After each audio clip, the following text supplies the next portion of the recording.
rid of the principal. Our problem is not the deputy, it is the head Yes, himself. Farah. Thank you, Mr. Yes, Farah. Mr. Speaker, I was Order. standing. But Mr. Speaker, I'm also impressed by the energy that I've seen in this house, the vigor, the passion from morning. I mean, it is the first bill, or rather the first motion, where this house has gone up to public participation in the constituencies. Mr. Speaker, I only wish that the energy that we are expending here to send a question to all Kenyans about one individual was being used to fight the issues that are failing us in our education, in our health sector. People here, the cost of living has gone too high. People have no jobs. Mr. Speaker, those are the things that this House should passionately deal with. But Mr. Speaker, for a whole day, and from, I don't know, even the last week or 2 weeks, to deal with that one matter, Mr. Speaker, I think that we are losing direction. And it is important, Mr. Speaker, that we deal with the things that are affecting our people. Because, Mr. Speaker, if you look at the education sector, I talked about it here the other day. We don't even have classes for grade 9 going into JSS. Mr. Speaker, the funding model for university has failed. Mr. Speaker, the insurance sector, NHIF, is having a problem, Mr. Speaker. How then do we spend taxpayers' money and time to come and deal with a matter of one single individual, Mr. Speaker? Now we are told that this person, Mr. Speaker, is a tribalist. But Mr. Speaker, those comments that he made, yesterday he made it very clear. And I was shocked. I was very shocked, Mr. Speaker, yesterday, to realize that in fact Kenya Kwanza was actually a company that is limited by shares and that people negotiated shares for themselves. The mover of the motion is a member of MCCP. MCCP negotiated shares for Lower Eastern. Mr. Speaker, because we have 2 cabinet secretaries in this government, now, Mr. Speaker, we only have 1.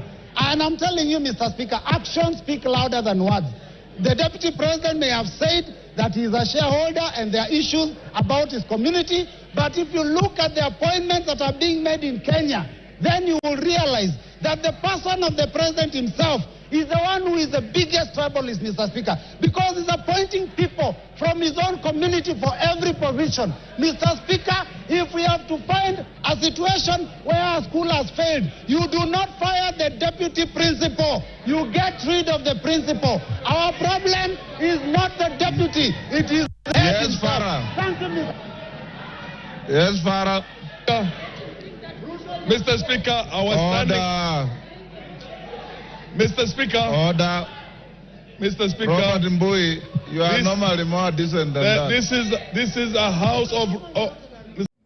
Welcome back to another video. So the lawmaker himself has just spoken something which is so emotional and it carried a lot of weight. So there are a lot of problems facing Kenya as a country, from joblessness, lack of opportunity, education funding has failed, the new university model has failed, there are no classes for grade 9 in JSS, that is junior secondary schools, and even the Shifu NHIF to SHA medical issues are not yet been solved. But the House has just spent the entire almost 2 weeks to concentrate about the issue of impeaching Mr. GACHAGUA.